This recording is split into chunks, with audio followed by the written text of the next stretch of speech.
নমস্কার বন্ধুরা, চন্দনা রান্নাঘরে স্বাগত। আমি আজকে একটা ভিডিও পাঠিয়েছিলাম আপনাদের অপরাজিতা ফুলের।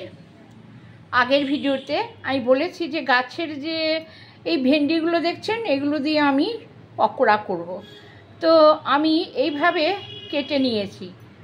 এটা বেসন দিয়ে আদা, রসুন, পেঁয়াজ, আর কাঁচা লঙ্কা, লবণ, বেসন আর হলুদ দিয়েছি, আর একটু গোবিন্দভোগ চাল দিয়েছি। দেখুন গোলাটা ঠিক এরকম হয়েছে। আচ্ছা, একটা দেখুন, এই যে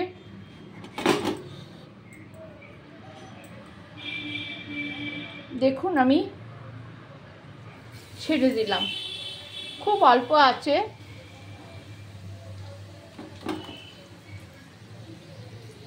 ছেড়ে দিলাম। দেখবেন কেমন সুন্দর মুচমুচে হয়।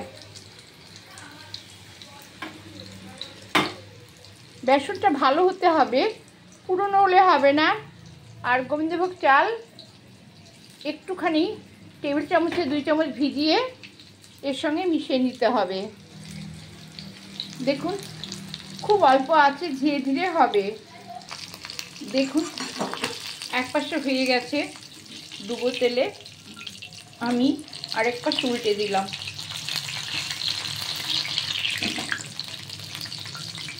ধীরে ধীরে এটা ভাজা হবে। একদম ব্রাউন কালার করে কড়া করে ভাজা হবে।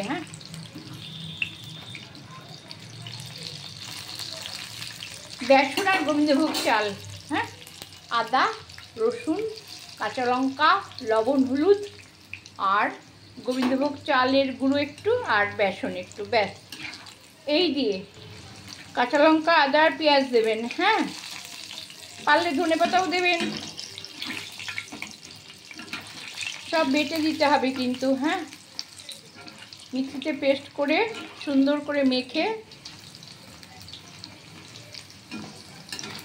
আমার আজকে টিস্যু পেপার নেই বাড়িতে, এইরকমই আমি আপনাদের ভাজা হলে তুলে দেখাবো কেমন সুন্দর হয়েছে। দেখুন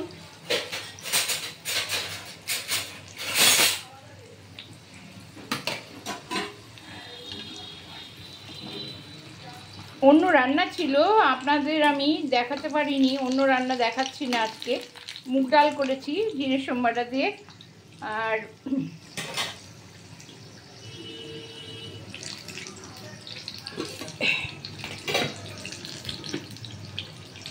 দেখুন এই যে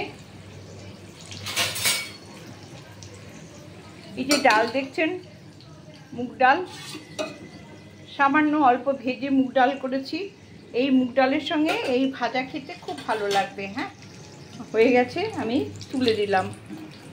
দেখুন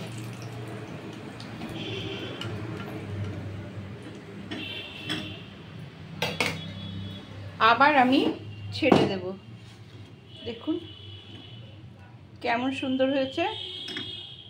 এটা ঠান্ডা হলেই মুচমুচে হয়ে যাবে। আবার আমি কিছুটা ছেড়ে দিচ্ছি।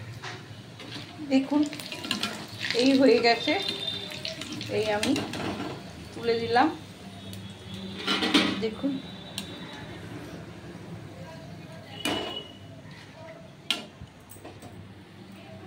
দেখছেন তো কেমন। আমি আপনাদের আওয়াজটা শোনাচ্ছি। এই দেখুন মুচমুচে একদম। দারুণ খেতে। দেখুন তো কেমন সুন্দর হয়েছে ভেন্ডির মুচমুচে বড়া। আপনারা এইভাবে ভেজে সবার মুখে তুলে দেবেন, খুব সুন্দর লাগবে খেতে, দুর্দান্ত সুন্দর। একদম মুচমুচ করে ভেঙে যাবে। দেখুন দেখুন ঠান্ডা হবে কি না, সুন্দর হয়ে যাবে। ওকে বন্ধুরা, ভালো লাগলে সাবস্ক্রাইব করবেন, লাইক করে শেয়ার দেবেন। দেখুন কেমন সুন্দর হয়েছে। রাখছি।